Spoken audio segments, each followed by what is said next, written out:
ఇంటి వెనక పెరట్లనో ఇంటి ముందు వాకిట్లనో నాగుంబాము కనిపిస్తే జడుచుకొనైనా సరే కట్టె గిట్ట చూయించి ఎల్లగొట్టే ప్రయత్నం చేస్తుంటాం. అదే పాయకాన్లో పోయినాక బుసలు కొట్టుకుంటా నాగుంబాము హాయ్ చెప్తే ఎట్లుంటుంది? కడుపుల బరువు దించుకునే కంటే ముందుగాలు కాలు చేతులు కదలకుండా అయిపోతాయి. అగో విశాఖపట్నం పెందుర్తి కాడ గసంటి ముచ్చట్నే అయిందట ఒక కుటుంబానికి. అది ఎట్లా అన్నది చూడురు మీరే.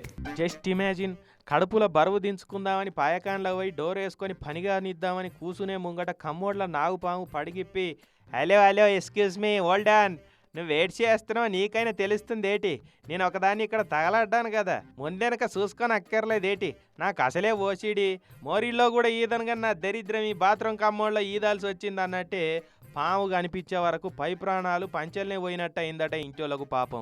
పాయకాన్ల పాము పాము అని మొత్తుకొని బయట కూరుకొచ్చి తలుపులు వేసిరట. ఇక పాములు పట్టే కిరణ్ అన్నకు ఫోన్ చేస్తే అన్న రప్పున రానే వచ్చిండు, చేతిలో గ్లౌజులు వేసుకొని బాత్రూంలో పోయిండు. కమ్మోడ్ల నక్కి ఈ కంపకు నా లైఫ్ పిక్ అయ్యేటట్టు ఉన్నదన్న, దండం పెడతా, నన్ను ఇక్కడ నుంచి అర్జెంటుగా తీసుకెళ్లి బయట పడే కిరణ్ అన్న ప్లీజ్ అన్నట్టే ఎదురు చూసిన నాగుంబామును అలక బయటకు తీసిండు కిరణ్ అన్న.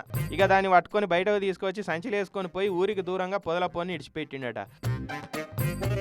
బాత్రూంలో పోయినప్పుడు మనమే కాకుండా ఇంకెవరైనా జీవులు కూడా అక్కడ తిష్టేసిరో లేదో చూసి కడుపుల బరువు దించుకునే మాత్ర కార్యానికి ఊనుకోవాలి, లేదంటే చాలా ఘోరాలు జరిగిపోతాయి. ఇట్లా అక్కడ ముచ్చటట్లున్నదా? ఇక భూపాలపల్లి జిల్లా కాళేశ్వరం కాడి కథ చూడురి.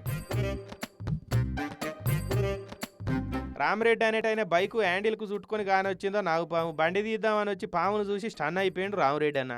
పడిగిప్పి బుసలు కొడుతున్న పామును మొత్తానికైతే బండాలకెళ్ళి బయటకు తీసి అడవిలు ఇడిచిపెట్టి వచ్చిర్రు. భూములు కబ్జా పెడుతున్న లీడర్ల లెక్క పాములు వచ్చి ఒక గిట్ల కబ్జాలు పెట్టవటే కాదా?